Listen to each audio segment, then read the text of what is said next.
I'm Les Grobstein. And I'm David Schuster. After listening to this episode of the Grobstein Schuster Zone, make sure you catch up with the latest Fat Mike show, where he and Joey Two Scoops talk to Bears beat reporter JJ Stankovitz from NBC Sports Chicago, as well as Scott Merkin from MLB.com. Later this week, on the Barroom Network, it's Chicago Fans in the Stands and 100 Proof. And meanwhile, Mike North is still on hiatus. Yeah, he's sitting back in his palatial estate on the phone with his bookie, trying to figure out what to bet on.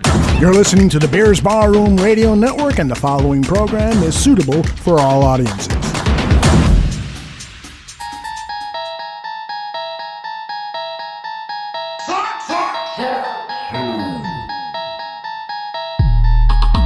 You unlock this sports talk show with the key of knowledge.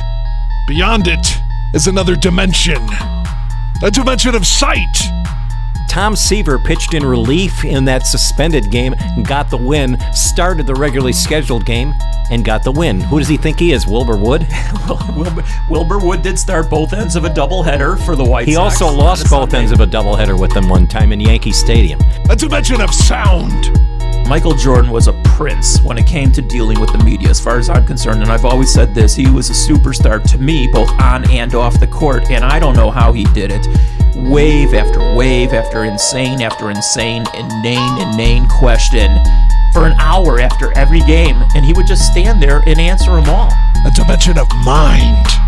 LeBron wants the games played, and the reason he wants it played, he wants to try to steal another championship. That's what. I think you're right. That's exactly. You're darn right. I'm correct. You're entering a land of both debate and accord. They've had some awful, horrible quarterbacks. Jim McMahon's the best ever, and if people want to go in a different direction, well, that's their problem. A battle of wits. I remember who was pitching for the Cubs at that time. It was Ray Burris. Of course you remember that. You remember everything. And the lights went out. Your problem. You've just crossed over into the Grobstein and Schuster Zone. And welcome into the Grobstein Schuster Zone. I'm David Schuster. He is Les Grobstein. This is our third edition of our podcast. How you doing, Les? I'm doing great. It's been a real quiet week, huh? Not.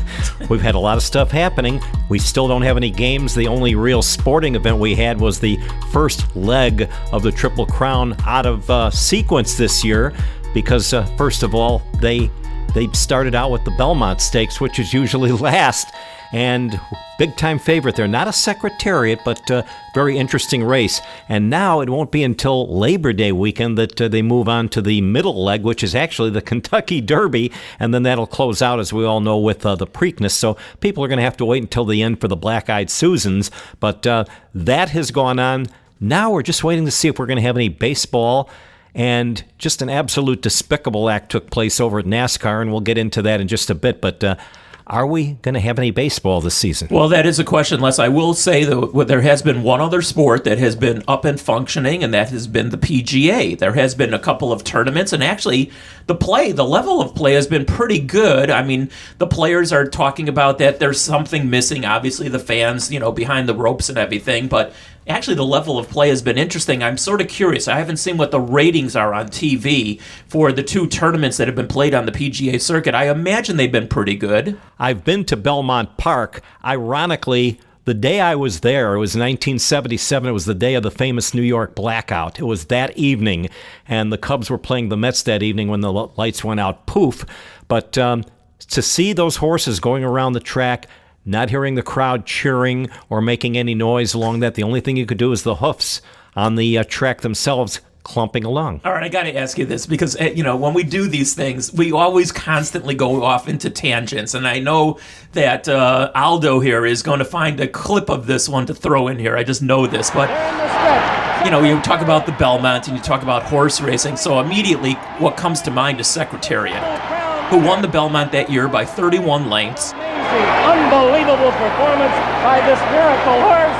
And is still the all-time record for the winning Belmont, which is 1.5 miles.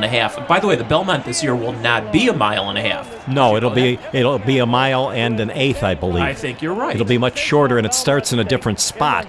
But When I was at Belmont in 1977, it was not for the Belmont Stakes. I was covering the Cubs and the Mets, and I decided to just head over to Belmont Park, which was not that far away from Shea Stadium, and it was kind of cool to be there.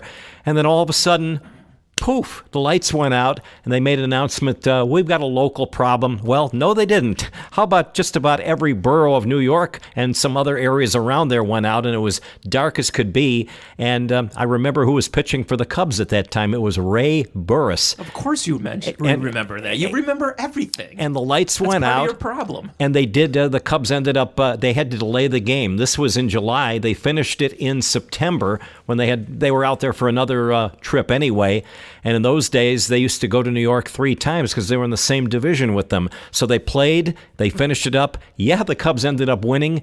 That was the season. They were at one time 24 games over 500. They finished 500. It's amazing. I went off on a tangent here, and you went off on a tangent off my tangent. That's the beauty of this. But anyway, where I was going with this was Secretariat. Now, Secretariat, to many, is considered one of the greatest athletes of all time. So I'm giving it to you.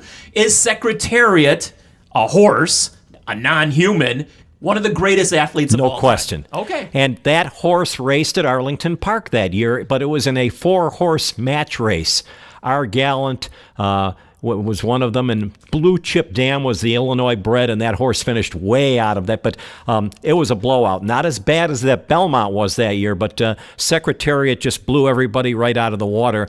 My job was to interview Penny Tweedy, who was one of the owners of Secretariat. And it was kind of cool to see that and to be out there that afternoon.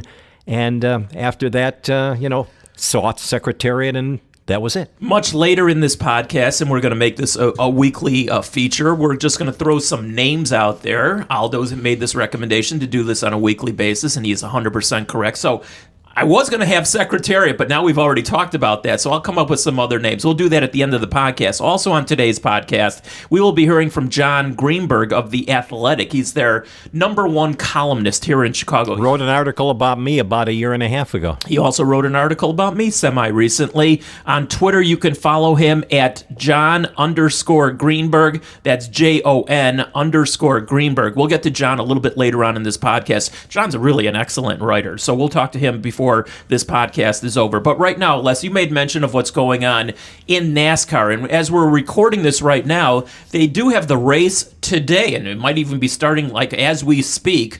And obviously there's been some things that are just not kosher. I don't know what else to say. Despicable, pathetic, horrible. Nothing you can say good about the situation. I hope they catch the person. They are definitely going to ban that person from NASCAR for life. Not that that person really gives a doggone about it, but it is absolutely... Do you even want to say what it is? Because we're sort of skirting what it is, but... A federal investigation has been launched into the noose that was found in NASCAR star Bubba Wallace's garage stall. This as fellow drivers rallied alongside him yesterday to show their support. Fellow drivers, pit crew, and other NASCAR employees escorted Wallace's number 43 car. Then they all stood around his car for the national anthem. As far as the investigation, NASCAR confirmed that no fans have access to that garage, only a few essential personnel. NASCAR's president, Steve Phelps, said yesterday whomever is found responsible will be banned from the sport for life. And Bubba Wallace, to his credit, has been, out front, about talking about Black Lives Matter. He's the only black driver again on the NASCAR circuit. And you're right, Les. I mean, the best way to talk about this story for somebody doing that is despicable. It's just wrong. And that's saying it in a polite way. It's worse than that, to me, in my opinion. There's nothing good you can say about whoever did it. There's still some people that are not going to quit with regard to the Confederate flags. That somebody hired a plane that was flying all over the track on Sunday, and then you have other people in the area of that parking lot, and they still had Confederate flags flying all over the place. So there's a lot of people. You want to call them rednecks, you want to call them jerks, call them anything you want. They will not give up on this situation. Baseball. All right, as we speak again, there's something else that is unfolding today. They're voting again, the players, supposedly, if they want to agree with the owners' latest proposal of a 60-game season. We have to do this a little bit on the generic side because as we're talking here right now, we don't know which direction this is actually going to go. Supposedly they're going to vote it down if that's what ends up being, and then the commissioner will say, too bad, because he has the mandate. He can implement a smaller thing which the players can refuse to do, and you're still going to have a big time mess. Well, here's even the bigger time mess. The bigger say that 10 times. The big mess is the fact that the pandemic is still alive and cooking, and I hate to use that phraseology, but it's still out there, and who knows, it might be getting worse as we speak. It's improving in Illinois, but in other states like Arizona, and Florida, and Texas and whatnot, it's getting worse. And there's a lot of people down there that they won't use masks. They won't do it. They're going to do whatever the heck they want. And there have been people who have absolutely not followed what you're supposed to do. In Illinois, apparently, our people around here have done things the right way because the numbers are going down, which we want to see. We saw the other day that there were 5 Phillies that are down at their trading facility in Florida that tested positive, and that's why they, had all the people eradicated from the training facilities in both Arizona and Florida, and they were going to just clean them up, so to speak. But now, before coming and doing this recording right now, I saw that there are as many as 40 players in Major League Baseball recently that have tested positive. So really, whether the owners and the players ultimately work something out, which I still think they will at some juncture, the pandemic itself might cause this, the whole sport to just close down. And not only that sport, but basketball as well. Now, basketball has been trying for weeks now to get its blank together to play, all the games down in Orlando. It's not going good. Well, it's not going to go good, or it's not going good, as you alluded to, because of the pandemic, in Florida is spiking like no tomorrow. So, there were a lot of people that months ago said that there would not be any team sports during the calendar year 2020, and those people ultimately might, unfortunately, be right. LeBron James is one guy who wants to see games played. There are certain teams that have a few players that want to see it called off. LeBron wants the games played, and the reason he wants it played, he wants to try to steal another championship. That's what I think you're right. That's exactly. You're darn right. I'm correct on this thing. But I love arguing with you when you're wrong. But this time you're right. LeBron wants to try to steal another title. Is he going to ever catch Michael Jordan or Scottie Pippen? No, they're both 6-0. LeBron has lost enough games. He lost 2 games while he was with Miami, and he's lost 2 since he's been with Cleveland. No matter what he does from now until hell freezes over, he's never going to catch them. All right, one of these upcoming podcasts, we'll have the old Michael Jordan, LeBron James, There is no discussion. argument. Well, not on either of our parts, but still with some dopes. I mean, people out there, they do think that LeBron James is on the same level as Michael. Listen, LeBron James is a great and he's a good guy, too. I will tell you. We both have interviewed him many times. Yeah, I mean, I actually like him. He's been very cordial and professional. Agreed. But I'm sorry. I'm going to go to my grave, and who knows, that could be any day now. But I'm going to go to my grave saying that Michael Jordan is the greatest, not only basketball player I've ever been fortunate enough to witness in person, but the greatest athlete I've ever been a part of. I'm not going to argue with you on that. There have been some other players that you can make arguments for. Basketball-wise, we know Bill Russell, he's had more championships than anybody else, but they have not had the competition for him that they have in this day and age. And Red Auerbach, he was the most hated executive in basketball. All the other GMs or club presidents hated the guy, and they hated him for a reason. But he pulled stunt after stunt after stunt. And then we all know what ended up happening when they've done a few other things that have not worked out all that well. Now, Russell won 11 championships, if I'm not mistaken. And some of them, or at least one of them, was as a player-coach, if I remember correctly. But less. 1969, he was player-coach. Oh, of course he was. But, help me out here. How many series did they have to win the championship back in those days? Was it only 2 series? The semifinals, and then get into the finals. So you're right, 2, and they would win the thing. Now you have to win 4. Correct. All right, I want to go back to baseball because, again, as we're recording this, we don't know what the players and the owners are going to work out. And unfortunately, even more than that, we don't know if the pandemic is going to close the whole sport down. But what they've been talking about, Les, and I want to get your viewpoints on this, and it's interesting because and this could change on the fly here as well, but they talked about having the DH, be part of whatever kind of baseball might be played this summer, and it might go into 2021 as well, although it may not happen. I saw that because Rob Manfred said he might pull that, with certain circumstances being what they are. But, they talked about the DH being there, and I know how you feel about the DH, but they also talked about having ties. And I don't mean the ones that you put around your neck, but ties that you can't get in hockey anymore. That's correct. No, what's absolutely ridiculous about this whole thing with regard to some of the changes, they're still talking. Manfred, doesn't he understand nobody wants his stupid, idiotic idea of sticking a runner on second base in the 10th inning and further up? Does he think that? What happens if you get a runner at second to start the 10th inning, they get that run in, then in the bottom of that inning, the home team also scores a run, and they can keep playing. So he's trying to shorten games. That whole thing could backfire right up his nostril. All right, now listen, people are going to laugh at this because, as you well know, Les, I'm the king of hating extra inning games, right? You despise them. I've got a nickname for all those games that run forever. David Schuster Classics, I know. David Schuster Specials. Specials or Classics, whatever. But I'm here to tell you right now, Les, that I would never, but never have a baseball game end in a tie. Nor would I. And I would never, this is blasphemy, having a runner on second base to start. I don't care if it's the 10th inning or the 19th inning. Yeah, I bitched to high heaven about extra inning games. However, it's part of baseball. And there are some things that you don't change. And we skirted on this one last time, the 25-inning game that you and I were both part of. That Harold Baines ended. That took 2 days, and help me out to remember. Against the Milwaukee Brewers. In the old days, in the American League, they would not start a game after 1 o'clock. That was the curfew. Correct. And so, I don't know, what was it, 16 innings, I think, the first game? Yeah, and they continued to. Man, Tom Seaver pitched in relief in that suspended game and got the win, started the regularly scheduled game, and got the win. Who does he think he is, Wilbur Wood?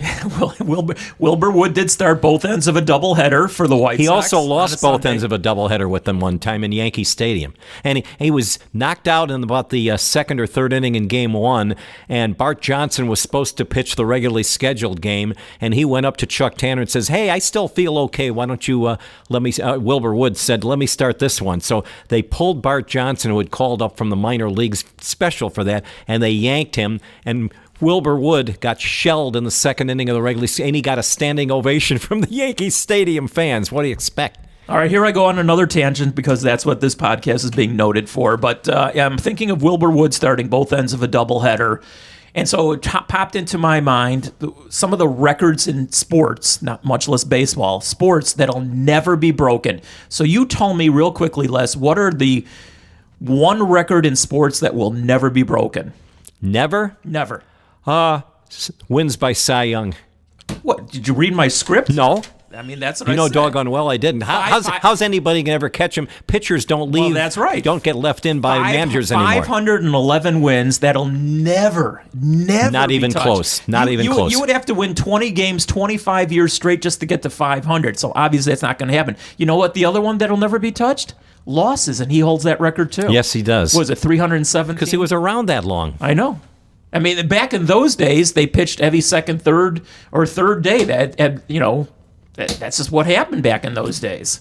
I remember when Early Wynn won his 300th game. He was with the White Sox. They tried about 3 or 4 times before the end of one season, and he lost each one of those games. Then Cleveland got him the next year. One win away from 300, and he started against the White Sox. And Minnie Minoso jacked a home run to beat him.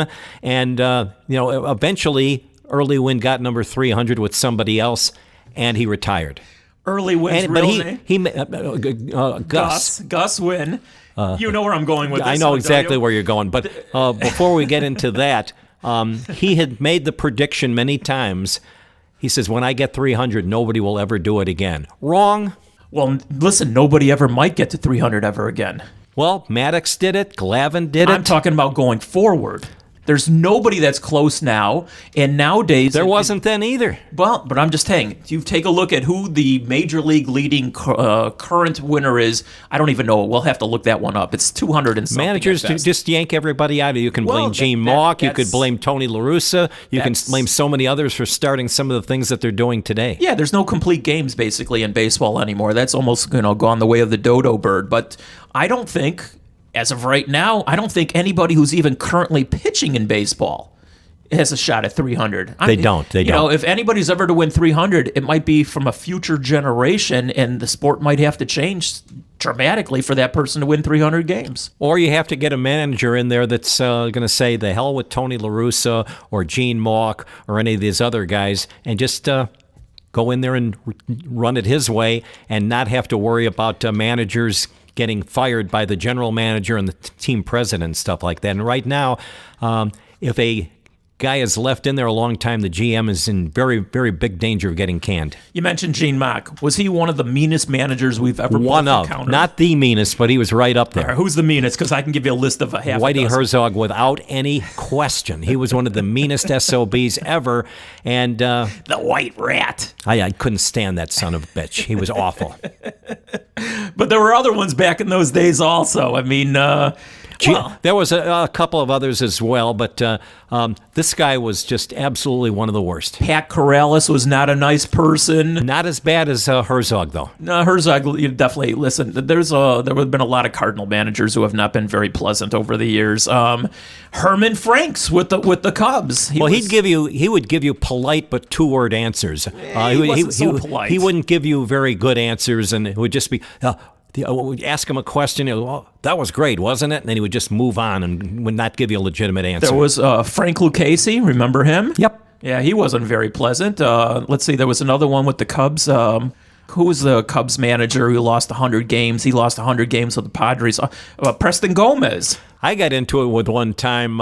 He knew he was about to be fired. With Preston Gomez? Yeah. And I was asking him a question, and he goes, get that goddamn mic out of my face. No. He didn't say goddamn. He used the F word. Well, he used other things, too, and he shoved it. And then he came up to me about 10 minutes later when I was talking. He put his arm around me and basically apologized. He felt really bad about it. All right, here we go. Another tangent. What athlete did you have a run-in with who ended up apologizing to you? You just made mention. I'll give you one also. Well, I know who the one is, but I don't know about an apology. I know the one athlete you got into it with who never apologized to you. No, that was Keith Hernandez, and he can drop dead for all I care. When he ended up on the Seinfeld show, and he ended up doing a lip-to-lip thing with Julia Louis-Dreyfus, I lost every bit of respect I had for her. Well, I boycotted. Not only did I boycott that show with Keith Hernandez, I actually boycotted the whole show. I never watched one episode. Nothing against Seinfeld. I just wasn't around that decade, but whatever. The one athlete who I actually had a problem with one time, and he apologized to me, was Scottie Pippen. He did apologize. He did apologize because it was a press conference for his retirement, and I got him on the air with somebody, and that somebody asked a question that was upsetting to him, and he blamed it on you. Well, I told you last week about John Cusack throwing the cell phone at me. Pippen sort of threw the cell phone at me also, but he did come up to me the next day and he did apologize. Said, "Hey, I know you didn't ask me the question. I was just pissed off." That's nice that he was willing to do something along that line. He was a little bit temperamental, but like you said, he could calm down and be, he was not like Michael Jordan. Michael Jordan was one of the best people to ever interview or talk to. Yeah, well, we've talked about this previous also. Michael Jordan was a prince when it came to dealing with the media, as far as I'm concerned, and I've always said this, he was a superstar to me, both on and off the court, and I don't know how he did it. Wave after wave after insane, inane question for an hour after every game, and he would just stand there and answer them all. There were other people. The first three-peat, Horace Grant, great guy. I loved talking to Horace. And then eventually the second three-peat, I thought that it was pretty interesting, some of the people that they had on that team.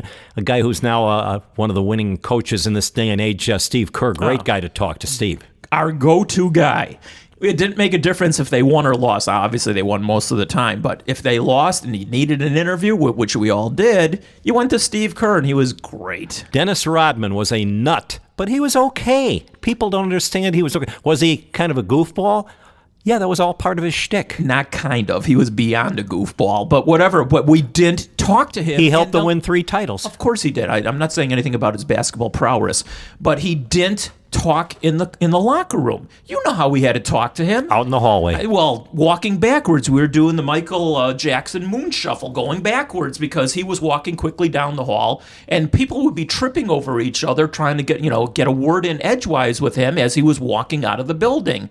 I mean, that's another chapter in the book we won't be writing, or at least I won't be writing, but that's why we have this podcast, because I'm not going to ever write a book. Well, one guy that I'm talking to about possibly being involved with a book down the road is going to be one of our guests in a little while, and that's Jon Greenberg, who is a terrific writer. You are going to write a book? We're talking about it. It is being discussed, and John is one guy that I definitely want to consider talking. Is there going to be coloring in it? No, I don't think so. No, not a coloring book. You got to remember, is there any cutouts or something? Come on, let's spice this up. I had a previous writer all set to do it, and he passed away, unfortunately. It was lefty Bob Logan. Bob Logan was, I mean, there's, when we broke in, or at least when I broke in. Me too. Lefty was one of Bob Logan, who covered the Bulls and many other sports, but I remember mostly from them. And he always used to carry around his old typewriter. Yes, he did. It was a Corona typewriter or whatever it was, and that's what those guys did back in those days. Not like the typewriter I smashed back in 1971 after the Blackhawks blew that game to the Montreal Canadiens. And it hasn't typed a note or a letter since then. It's probably worth as much as your microphone. With I walked out in my backyard on North Springfield Avenue after they had blown that. They were up 2-0, and they ended up losing 3. And I took the typewriter and I went wham. Oh, listen, I got a story on that one too. So I'm whatever grade I'm in, and we're watching that. 71. Okay, the game is not on TV, obviously. Of course not. Okay, but I have a friend who lives about 3 blocks from me, okay?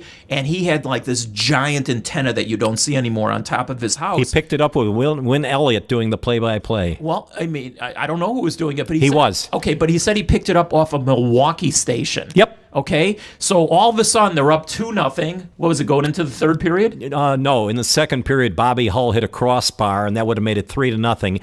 It clanked out of there. Ken Dryden was red hot, but he was also very lucky on that play.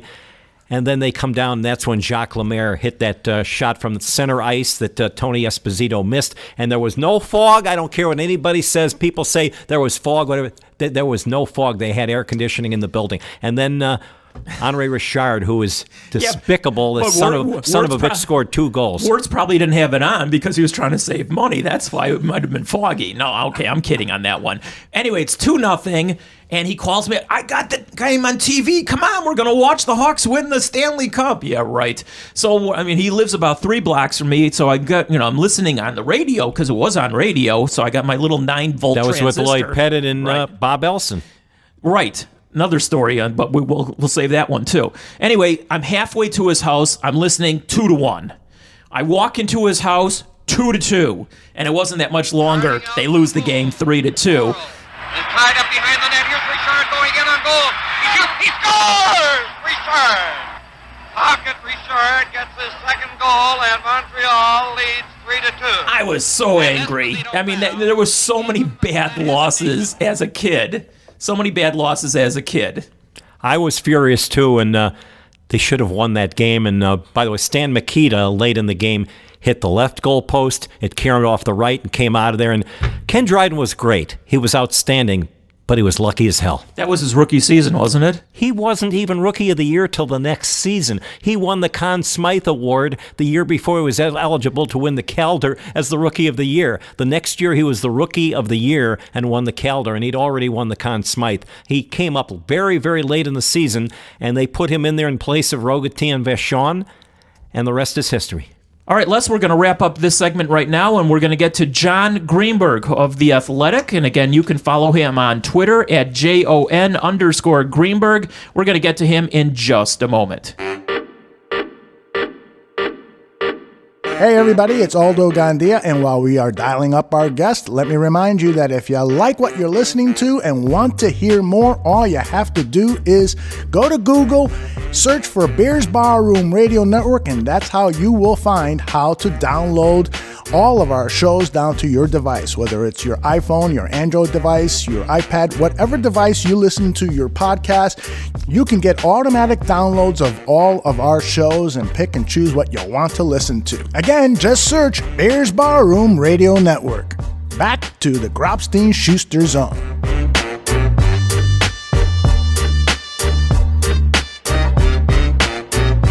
Unless we're both joined right now by a good friend of ours, and Jon Greenberg is one of the best writers. I will say this, and I know he's on the other line here, so we are blowing smoke. But I happen to be telling the truth. You know, John, I've always told you that your writing is really top notch. Jon Greenberg from The Athletic joins us. You can follow him on Twitter at JON_Greenberg, and unless I know you know John is just as much as I do. Absolutely, and he's also done cover stories on both of us, so how about that? Yes, he has, and I appreciate that as well. And John, appreciate you joining us here on the Grobstein Schuster Zone. It is Twilight Zone-ish, if you will, but you know, there's so much going on, obviously, in sports right now. Even though there aren't any games, I'm going to just throw it, right at you, right off the top.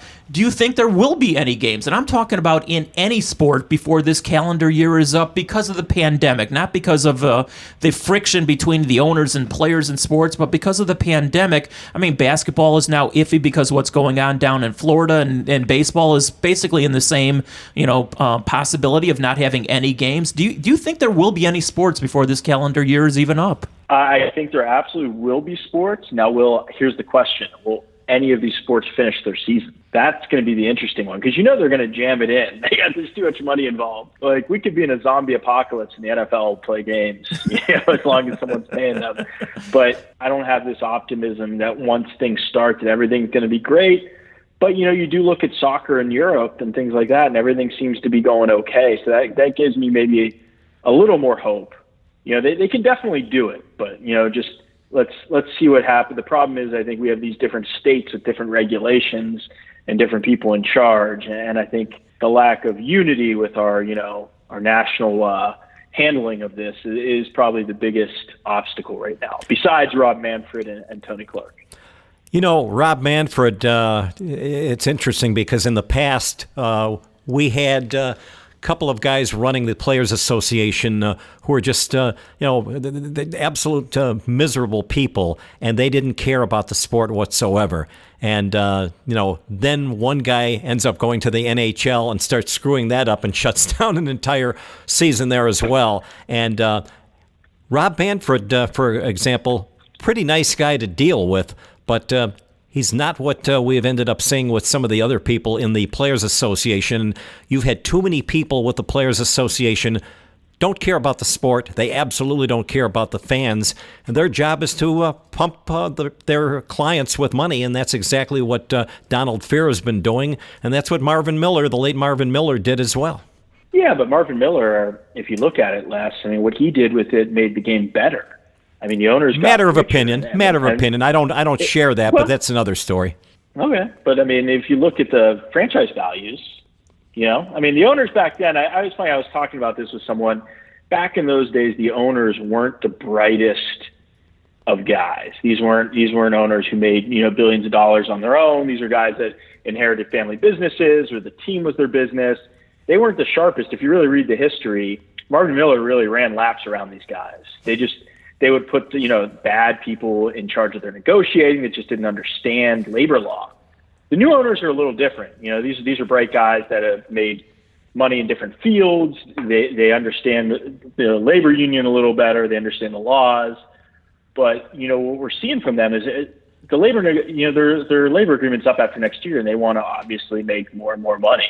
The game it was in a very healthy place, and I think what we're seeing from them in this situation, they don't care. You cannot say, I would never say owners really care about fans that much. But no, they don't. In this case, they really don't. I'm sorry. Go ahead, John. Well, I was going to say, with this, the real thing is the owners are losing hundreds of millions of dollars. This isn't the NHL and NBA where they each lost 7 home games, right, if they weren't in the playoffs. This is, they haven't started their season. They've made nothing. So they're trying to, reduce those losses as much as possible, pay the players the minimum they have to pay them, and get out of this, with only borrowing hundreds of millions and keeping that low before next season. So that's really where we're at right now. The thing I don't like about what Marvin Miller did, and I interviewed the man many times, very nice man, very nice guy, pleasant to talk to, but he in his own way was very cocky. He would laugh at the questions. If he knew you were asking a legitimate question here, he would still kind of laugh at it. And since he took over the Players Association, he basically invented it, as we all know. What's happened to the ticket prices? They've gone way, way up and kept going higher. And then under Donald Fehr, and he was a more miserable guy to deal with, as we all know. And then he goes into the NHL, and with his leadership, they ended up losing an entire season. Yeah, I know. I hear what you're saying, Les, but ticket prices are going up regardless, whether or not it was a good Players Association. I don't think the owners would have, they could see how popular the game was getting. It's, it is market-based. Like, for instance, the Cubs, I think, have priced themselves so much that they're not losing fans yet, but what happened is you can't resell those tickets anymore. The Cubs have priced it to a point, which is probably smart for them, is that, remember when I first moved here, I first lived here full-time around 03 and 04, and that was when Cubs tickets were really at their zenith. I mean, they were so high, and people were making so much money in the secondary market. Now there's no real, median, but you know what I mean? There's no, edge for people to sell tickets anymore. And I wonder what's going to happen to season ticket holders. All right. If they're going to... Go ahead. Finish your thought, John. Oh, no, I was just going to say I wonder what's going to happen to season ticket holders because there's just not going to be a need to have them anymore. I wonder how they'll keep them. We saw before we started taping this one that Governor Pritzker's part 4 of his reopening of the Illinois economy and everything. And by the way, Illinois is one of the few states that is going in the right direction, at least as of right now with the pandemic. But part of his part 4 is that they would be allowing 20% capacity in outdoor events. And so I guess if baseball is played, pandemic aside, that means that 20%. No, it does not. No, they came out. He clarified that just recently, just before you got on. He clarified that sporting events would not be included in that. Okay, so there will be no fans at Wrigley Field this whole year, if there's even any games. Yeah. Okay. All right. Exactly. All right. Never mind that question. I'll go to the next question. What do you think the first ball that goes out of the ballpark, that one of those people and Les can chime in on this one, on Waveland Avenue or Sheffield Avenue, what do you think the price on eBay will be for one of those balls? Because it's going to be worth something. Yeah, the first one that goes out of the ballpark in the pandemic era. But how can they prove that it was the first ball hit out? Because it's still going to be a baseball, and those are going to be tough to legitimize. I don't know. They'll have an authenticator on the spot as soon as it goes out. I don't know. Yeah, right. I mean, come on. There's authenticators everywhere. Yeah, they're all over the place. I think I have one sitting next to me right here, right now. No, they'll be. I mean, it'll all be on videotape. The first ball that goes out of the ballpark, Chris Bryant hits one if they even have a season in the third inning of the first game. Or if he is still with the Cubs, then. Well, he'll still be with the Cubs, Les. He's not going anywhere for now, of course. I mean, don't you think that ball will be worth a lot of money on eBay right off the bat? I think you're right. I think that's a really good point, Shu, and I hadn't even thought about that. There's a story for you. The atmosphere, and think about what the atmosphere is even going to be like around Wrigley when they do start to play with no fans, but bars are still alive. You know what I mean? The Cubs are. I wonder how they're going to be. I guarantee you they're going to be fighting to get people in that little courtyard, in the little park outside. Gosh, you know what I mean? Like some of the places across the street, Yahtzees and all those other places. I mean, are they going to be socially distant at that point? I mean, I have no idea. Yeah, are they going to be able to shut the streets down and have socially distanced block parties? The Cubs are thinking about that because they've wanted to shut the streets down for years. Kind of like Fenway Park has done on Lansdowne Street there. Exactly. They want it exactly like that because they just see dollar signs in their eyes when it comes to selling beer. I hope my friends, the beer vendors, get a chance to roam the streets and sell. We'll see what the service industry union can do. Hey, John, if we know in advance that first ball that leaves the ballpark caught outside by somebody on Waveland or Sheffield is worth a lot of money, how many members of the media do you think will bypass going into the press box and just go out on the street? Yeah, no, I think that's a great. I mean, you saw Paul Sullivan will probably be climbing a tree like he did back in the day, outside the firehouse. you're gonna just look around and see Sully like hanging from like telephone wires. Ricketts has bought on a turbo scooter driving by. Ricketts has bought so much stuff around there. I'm shocked he hasn't tried to purchase the fire station yet.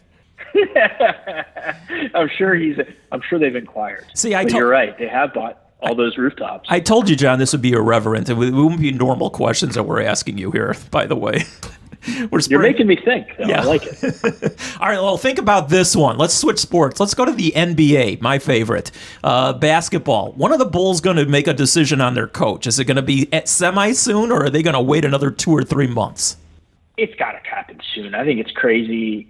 I've heard the reasoning that, they've had bad relationships with firing coaches in the past. No, they haven't. There's no good way to fire a coach. It's not like it's not like the Lane Kiffin thing where they left him at the airport.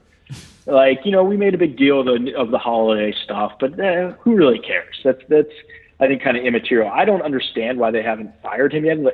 If Karnisovas and Eversley have in fact met with him in person, as we believe they have, I just don't get it. I don't see how you could argue keeping Jim Boylan. I mean, the goofiness is one thing, and we have fun with it. The goofy answers he has. He's like the Terry Bevington of basketball. I mean, that's a perfectly good viewpoint. Sully once gave me a good Terry Bevington line when I asked him if any person who's worked in baseball has ever not been called a good baseball man, because that's always the cliche we throw out. And he goes, "Yeah, I think Bevington." But Boylan is just Schuster, you've dealt with him more than I have. I mean, there's no way to keep him. There's no reason to. The players don't seem to respond to him. He hasn't won games. The strategies he's employed haven't really worked. I mean, they're okay on defense, but it's kind of smoke and mirrors with young point guards. But I just don't get it. I think it should be any day. I don't just let him go and start chasing guys. Yeah, I don't get it either, to be honest with you. And I actually like Jim Boylan. He's had me into his coach's room, on off days. We've had some decent conversations, but yeah, I don't think the players really respect him, and I think some of the conversations that some of the players have had with the upper management, the new upper management people, are pretty revealing to them, and they know what they have to do. I'm just sort of surprised why it hasn't happened yet. He is one of the lesser paid, probably the least paid head coach in the NBA, so right. It's not exactly like they're swallowing a $20 million contract or something like that. So I don't know why it hasn't happened.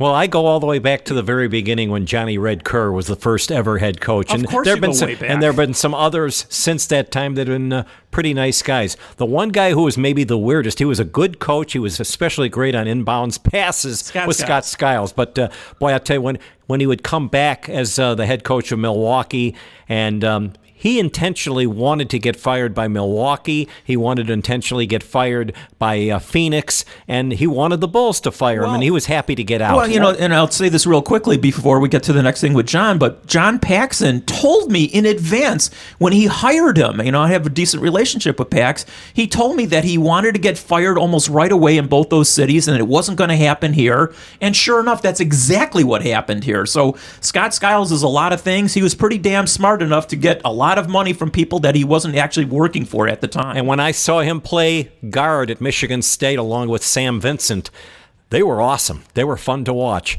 But every time I tried to bring that up later on when he was a coach, he just didn't want to talk about a lot of things, and that was one of them. He had no desire to discuss. All right, you talked about that one on the last podcast. Now, this is a podcast rule, Les. You can't make mention of the same thing 2 podcasts in a row. Remember that going forward. What, Scott Skiles? And Sam Vincent at Michigan State. This is a podcast rule. They did play together. I know that, Les. I just got to bust your balls. And Les. UIC beat Michigan State a bunch of times, but never with those guys. Here we go. What about the Bears, John? What about the Bears? Who's going to be the Bears quarterback? Does it make a damn bit of difference? Who cares? Oh, man, I can't wait, right? I mean, that's like it's like holding out. It's like a mirage for us in the distance. A familiar sports argument we're going to get to have come August and come September. Yeah, that's a great question. I've never thought that Mitch had no chance to beat out Nick Foles. I think there's a part of Ryan Pace that does want Mitch to win it, and it proves him, more correct. Nick Foles is just spending money, just like Mike Glennon was spending money. He's got a connection with Trubisky, and Trubisky's taking advantage of some stuff of being able to work out with guys right now while Nick Foles can't. I don't know what training camp's going to look like. I don't know how they're going to practice. I mean, that's a big unknown right now. I would probably say Nick Foles still has the edge. They brought him in for a reason, unless Mitch has figured out how to play quarterback via Zoom, in this offseason. I think Nick Foles is the favorite, but I wouldn't be surprised if we see Mitch Trubisky start multiple games this season. Is Matt Nagy as stubborn as he appears to be at times? I mean, here's a guy that what happened in the past, it speaks for itself. He has not run the football. And maybe they haven't had the talent to do it. Maybe the offensive line hasn't been that good. For whatever, they have been like an arena football team. And I broadcast a lot of arena games, so I know what arena football looks like. All they do is throw pass after pass after pass. And under Nagy, they should be running the football a lot more. And in your opinion, John, is he stubborn? Yeah, he's stubborn. I think all coaches are stubborn, right? I mean, every football coach especially is stubborn because they kind of have to stick to something. Yeah, he called some terrible games. I mean, really bad games. He's pretty much admitted it. How about the opening game with Green Bay last year? The opening game of the season on that Thursday night. Yeah. That was a disgrace. Yeah, it was really bad. I mean, I think he's a good guy in that he's connected to the players. I think he gets it. He knows you guys know that's a big part of coaching is just your personality. Can you run a team? Will guys listen to you? There was no revolt last year. Team didn't split. Guys weren't killing Mitch. Even off the record, guys on the defense weren't killing Mitch. I think they like him enough. I just think he did call some bad games, and some people think that the new coaches he's hired, maybe he'll listen to them a little more when they challenge him, and maybe he wasn't listening to the previous coaches. Why did he hire him then? That's a fault of his as well. So I like Nagy. I'm not down on him like I would be down on, say, 2-time Bum of the Year winner John Fox. You're right about that. Mark Trestman. Or Mark Trestman. But he's got a lot to prove this year. Nagy's got a lot to prove, and this is not going to be an easy season, in which to do it. Meanwhile, Bum of the Year winner John Fox is probably sitting outside his Florida estate relaxing with a drink right now. So who's laughing last? He wasn't even hired by Pace. He was hired by Ernie Accorsi, no matter what anybody wants to believe or not. That was a case where he was just rammed down his throat. I'm talking about Fox. Fox was brought in here before Pace even had the damn job. That was pathetic. You could see the writing on the wall of how this was going to work out. And, when that happened, my question was Ted Phillips has been doing this job for a long time, and then you've got George McCaskey's doing, obviously a lot less, but family's a charter member of the NFL. Why would they need a consultant to hire a coach? How do they not have the sources and the knowledge to figure out who to hire and who the hot coaches were, who the hot assistants were? I mean, paying Ernie Accorsi money to hire John Fox is like the Paul and Gene paying a consultant, and then she ends up hiring Dave Lato. Hey, I mean, I would love to be a coaching consultant. I would love that business. It seems like free money. Yeah, that's a good gig for sure. Hey, John, is there going to be fans in the stands for football if there is even football? I mean, Dr. Fauci says that the NFL could be in trouble because of the outbreak could be even worse at that time of the year. But are fans going to be allowed? And maybe more importantly, are reporters going to be allowed into the games? Yeah, right. I care more about reporters being allowed. Of course. We all do. Fans, right. Fans, I don't know. I just don't see that right now. Maybe by, mid-season. I definitely don't think early in the season we're going to see fans. I don't see any way. And then, there's going to be no tailgating. There's going to be no communal activity. I went to the U.S. Steel Yard in Gary last week for a story on travel baseball. And, obviously you're not going to get a big crowd for a travel baseball game at Monday afternoon. But, there were fans allowed in the stadium. That's a beautiful ballpark, too. They're supposed to sit, socially distanced within groups of family members. They had a concession stand open, and it was an interesting vibe. The problem was they encouraged fans to wear masks, and none of them did that were sitting out there. I did, and one or two of the coaches did, but no one else did, and the people that worked there did. So I just don't know if we can trust fans to do what they would be told to do to be allowed to be in the stadium. I don't trust them. I don't put any. Yeah. Why would you trust sports? Especially, why would you trust NFL fans? Do you mean the ones that are drunk or the ones that are faking Right. like they're drunk? Right, exactly. Either or. Hey, John, before we let you go, we appreciate you joining us. And again, you can follow Jon on Twitter at JON_Greenberg. And Jon, of course, is the lead columnist for The Athletic here in Chicago. And he really is a good read, always on all sports. Jon, we were talking, Les and I were a little earlier about maybe our favorite athlete to deal with and maybe our least favorite athlete to deal with. I love asking this question, whether it's a podcast or anything else, because I always get some good answers on this one. So who's been, over the years, your favorite to deal with, and who's been just the opposite? That is a good question. I've got, it's funny, Ozzie Guillen asked me this question last year, like, who was the biggest jerk I ever covered? Ozzie is a manager. If we're talking managers, it's, Ozzie's number one with, like, a rocket ship, because you could ask him anything. He was great. In recent years, I've liked Jon Lester. And what I like about Lester is if you get him in your locker, and for me, as a columnist, you want to get a guy by yourself, right? And have some time to have an actual conversation. And when you get Jon Lester going, he's really deep.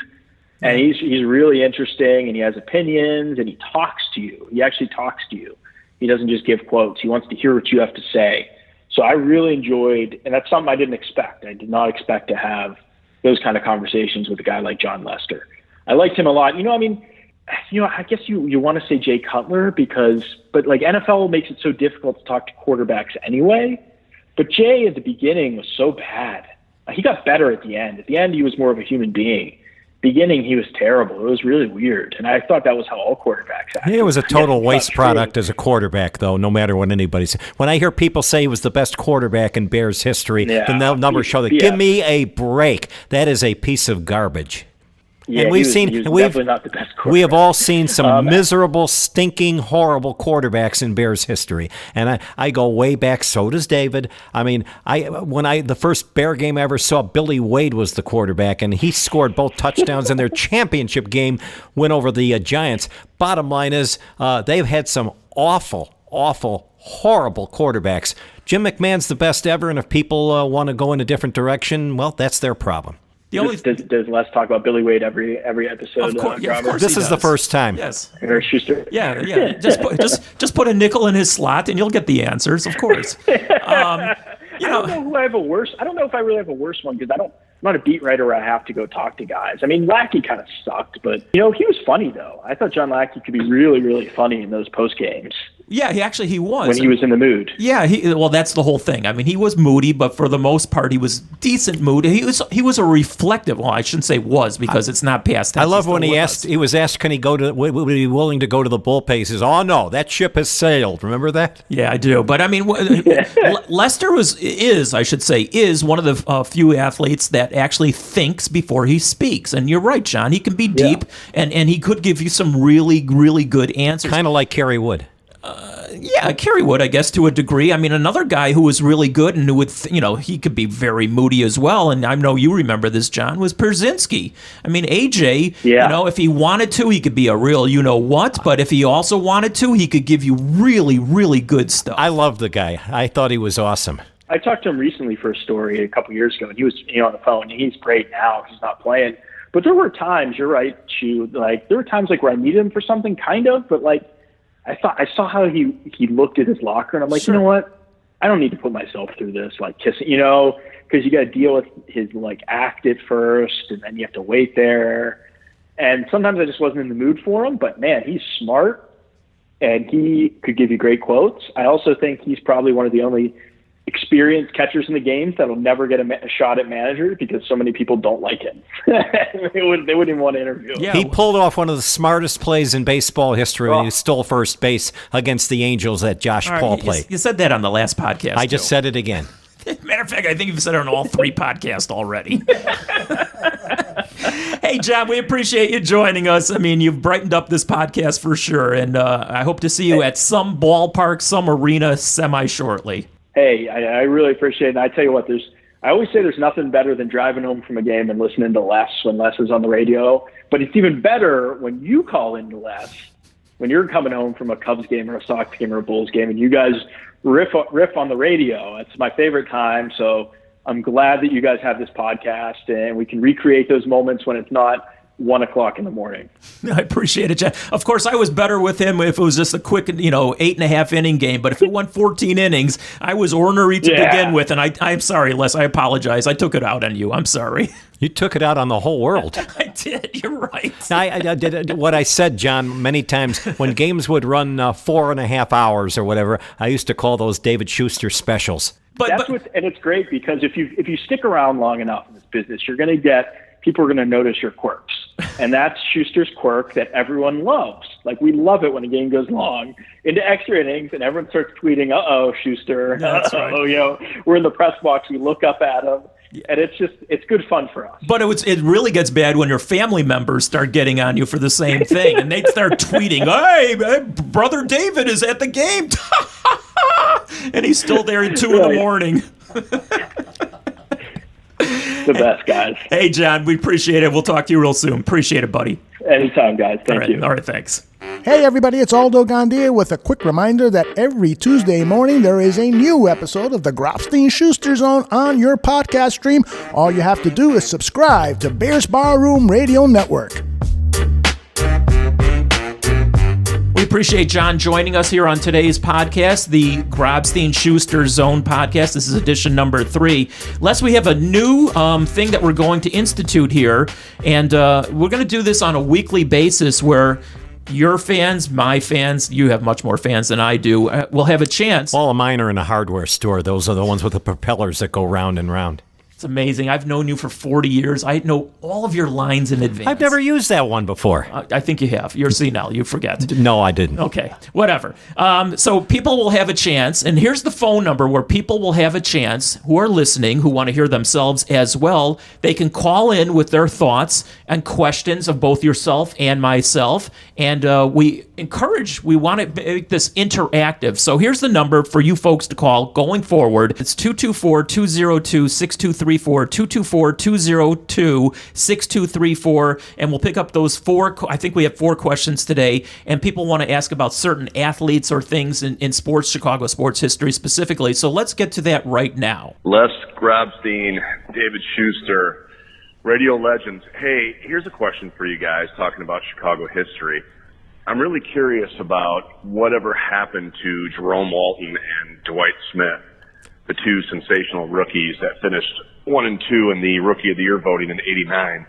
I mean, I'm familiar with how their careers ended, but I just wondered where they are now and what it was like for you guys to cover them back in '89. I mean, that was probably one of my favorite Cubs seasons, even though we lost to the Giants. But anyways, if you could answer that question for me, that would be great. This is James from Elmhurst. I appreciate it. Thanks. Bye. Thanks, James. Don Zimmer got outmanaged by his good buddy, as we know, in that World Series. Juice Walton, he held out the next year. He wanted more money. Fry wasn't going to give it to him, and the manager, in this case, Don Zimmer, was backing him as well. And he was never the same player again. As far as Dwight Smith, he was sure great at singing the national anthem.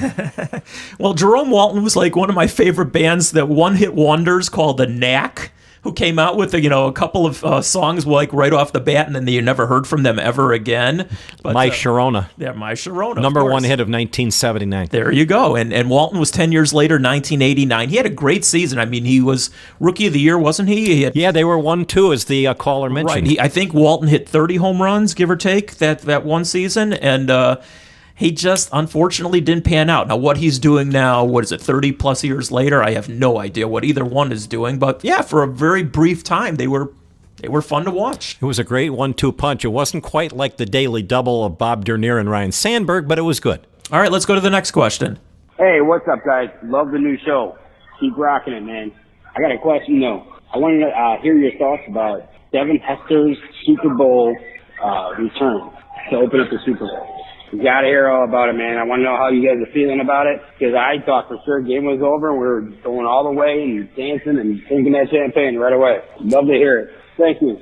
The bad news about that game was Lovie Smith was still coaching, and he got out-coached by his very good friend, Tony Dungy. And Tony Dungy did all the smart things down the stretch, and when Devin Hester, he was done, and Dungy said, that's it, no more, and they wouldn't kick to him the rest of that game. That was point 1. And point 2 was when Cedric Benson was put in.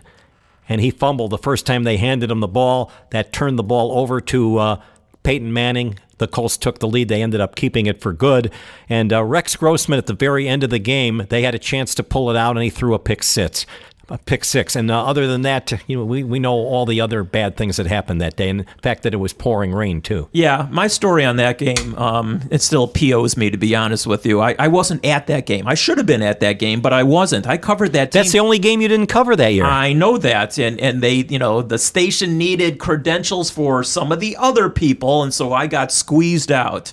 But as it turned out, it was okay. I ended up going on vacation because it was during a lull period, and I ended up watching that game in the Dominican, okay? From, I don't know where I was, somewhere in the Dominican. Now, Sammy Sosa's house? I don't think it was at Sammy's house either.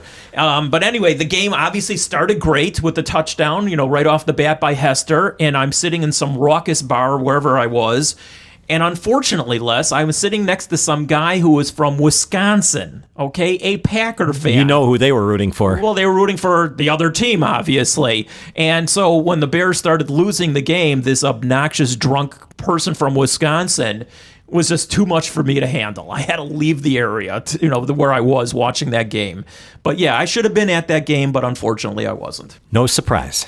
Hi, Donna here. I love your new show. Can you share a memory about the 2010 Blackhawks season? That was like my favorite time in sports.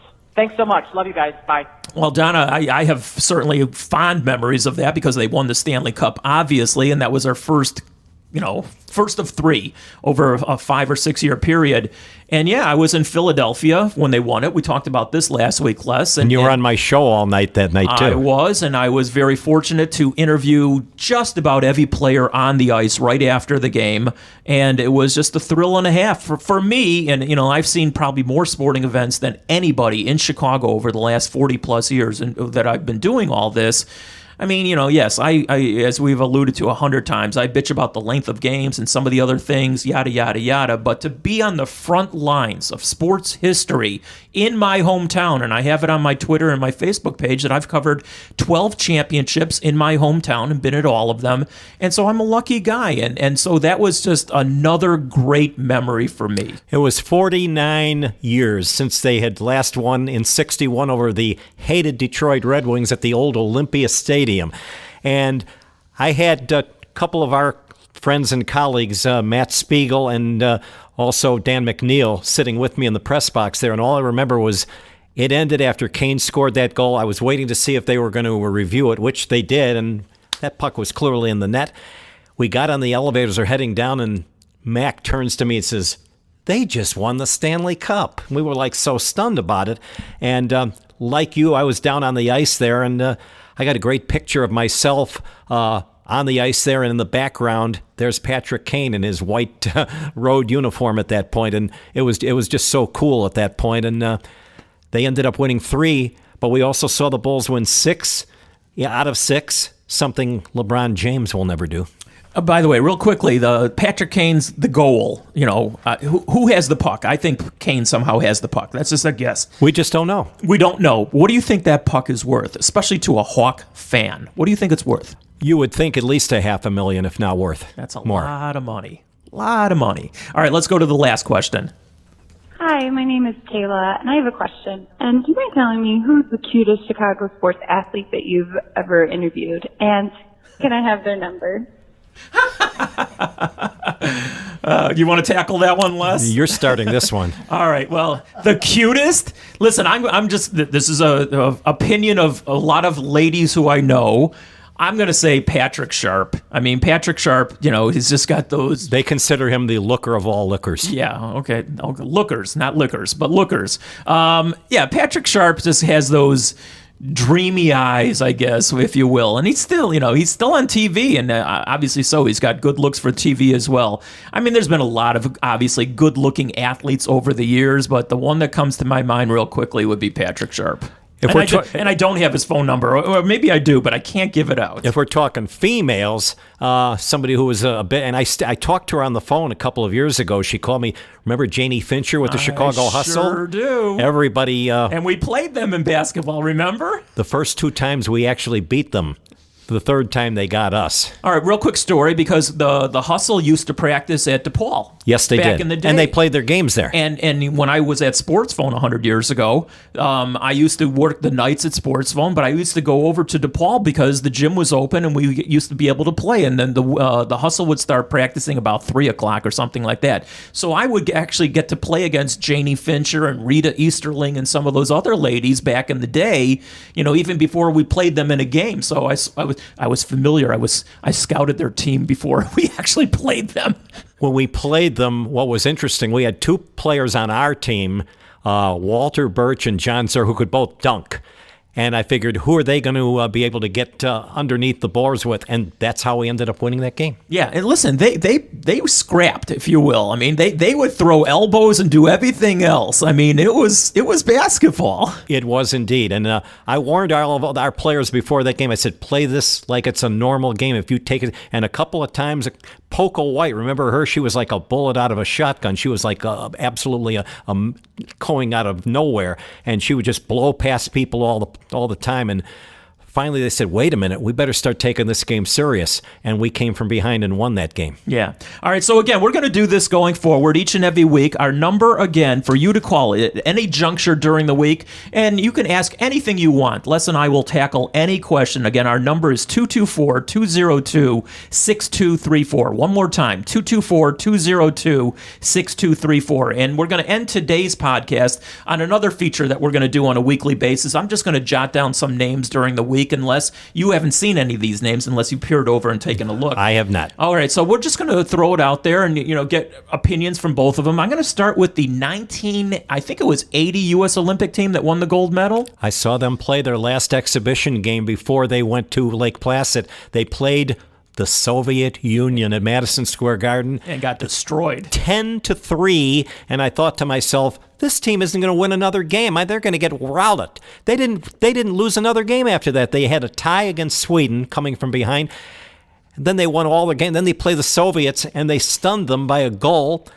And I couldn't believe it. And the one guy that we both got to know real well, because he eventually played for the Blackhawks, and that was Jack O'Callahan, or OC as everybody knew him as. And I knew him for the first time back then.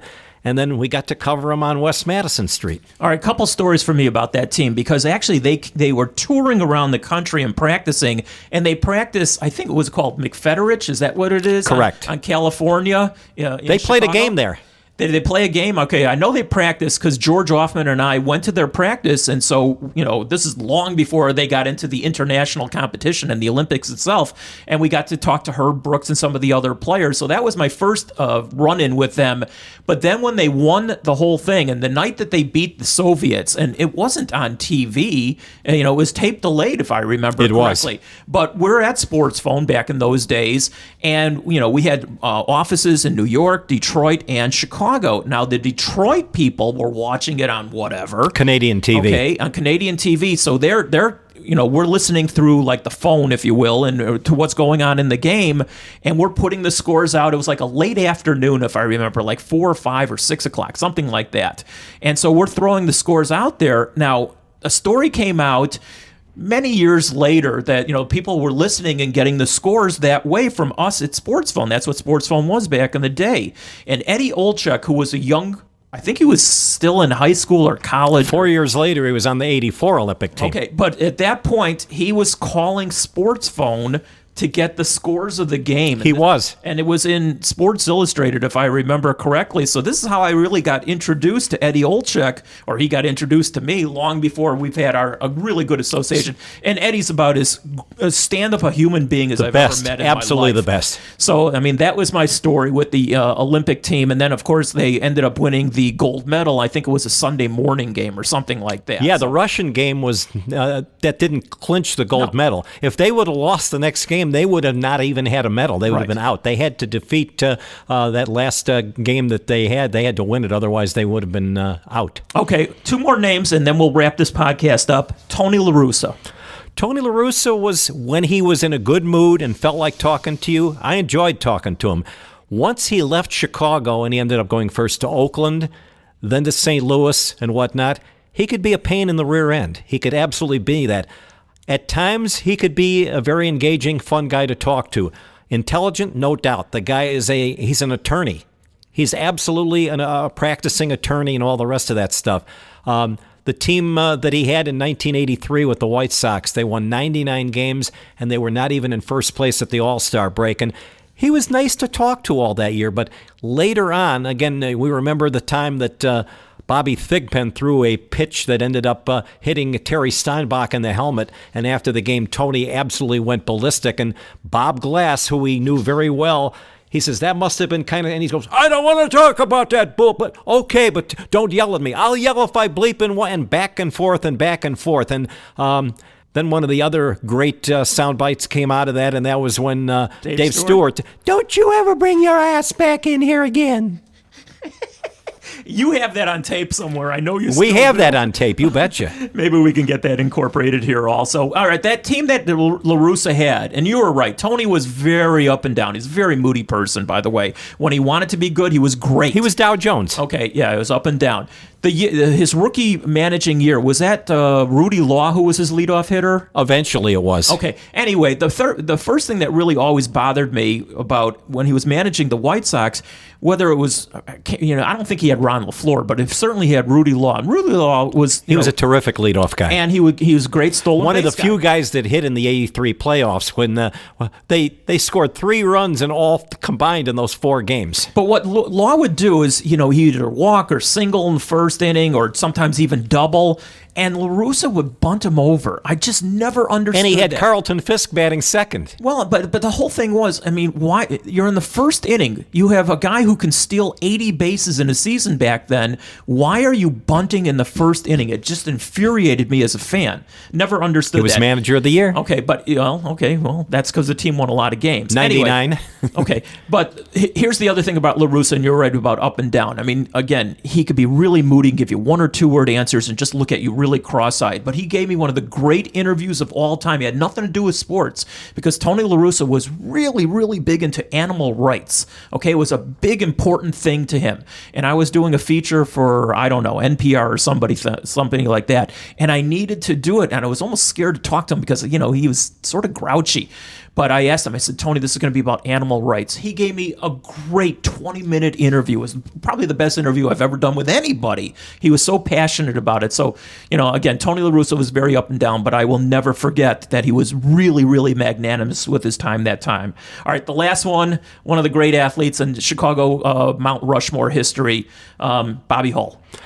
The Golden Jet. He is still, in my way of thinking, he's still the person that you look to as the guy that's shining in Blackhawk history. I know Patrick Kane and Jonathan Toews and some other, Denny Savard, they all belong on that Mount Rushmore. But the Golden Jet, what he did was fantastic. I know he had some personal problems and stuff like that. It's been talked about many times.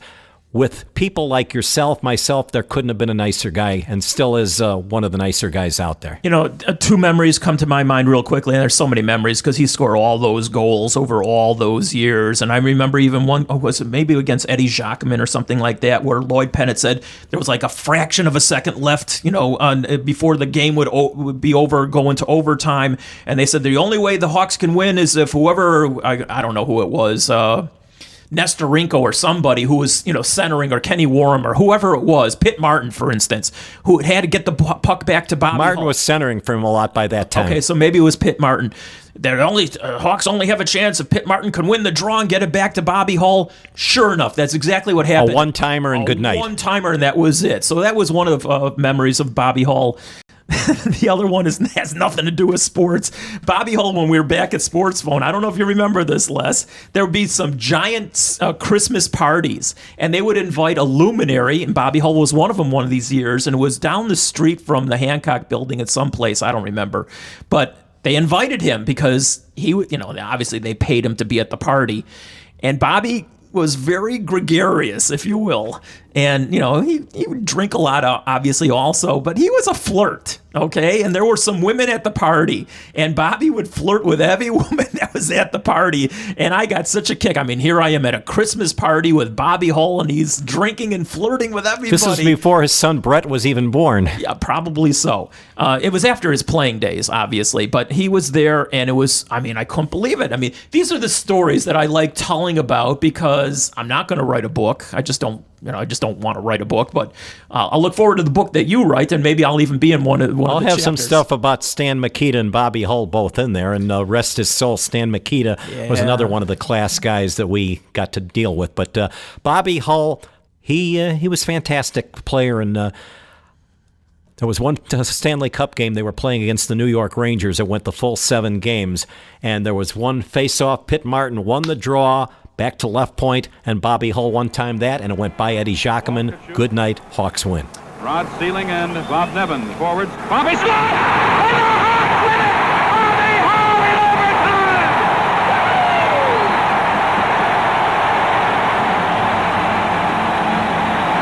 Here's the replay.